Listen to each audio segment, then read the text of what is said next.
Spider-Man Homecoming. Yes, I know it's been a long time since I've done a movie review. And this is my very first one I'm doing, my very first summer movie. We have Spider-Man Homecoming here. This is the Marvel Sony hybrid together here to work on this, because we also have Tony Stark, Robert Downey Jr. in this film too, and also his assistant Happy. With Spider-Man, what exactly is this about? It's pretty much, with this particular Spider-Man, it's actually, they already have the whole thing with Uncle Ben already passed away.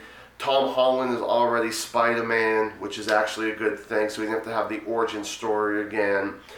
And he actually has to go after someone who loses his job, which is Michael Keaton's character, who becomes the Vulture.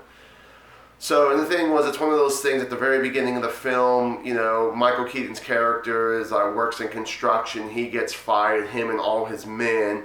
It says something like 8 years later, so that means in that 8 years they've really been working on stuff that they've been trying to do. And it just seems like they're just trying to, as always, destroy the world.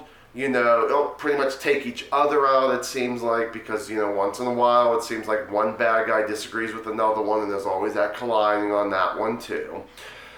And I really gotta say, with this film here, I loved almost every second of it. It was enjoyable, it was really cool.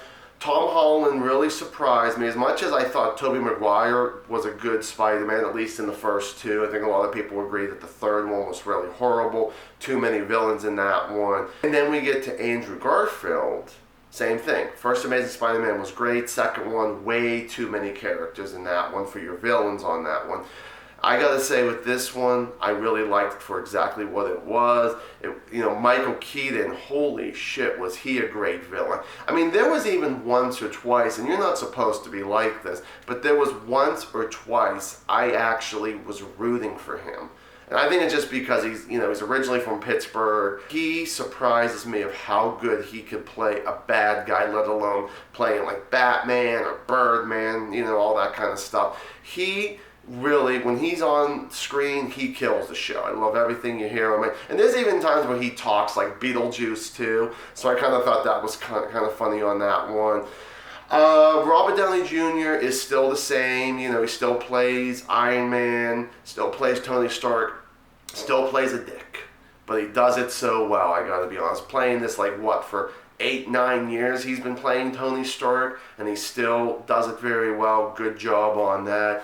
Great action. I love the story on it. Aunt May, Marissa Tomei was really good. You don't see her doing a whole lot of movies, but when you see her do something, she still does a good job. I wish she was in a little bit more, but she was probably in the average Aunt May scenes like the other Spider-Man films, I gotta say. But definitely a huge recommend. Definitely one of those ones that you gotta, of course, even though this movie's already been out a couple weeks already, you gotta go, so you gotta stay as always. There's two end credit scenes there. Well, there's the mid credit and then there's the end one. The mid credit one I thought was just excellent, but it was a pretty serious, intense scene, but really good. But the end credit scene for me was hilarious as hell. Really liked it for what it was. So thank you guys so much for being, first off, very patient with me, that this is my first movie review, well, minusing the anniversary films, my first movie review at the theater since Beauty and the Beast, and that was March. Had some stuff going on, I do apologize about that. Hopefully I will have some more coming up very soon here. So thank you guys so much for watching another movie review. This is Spider-Man Homecoming. Definitely a 2 thumbs up, loved it for what it was. And as always, stay awesome.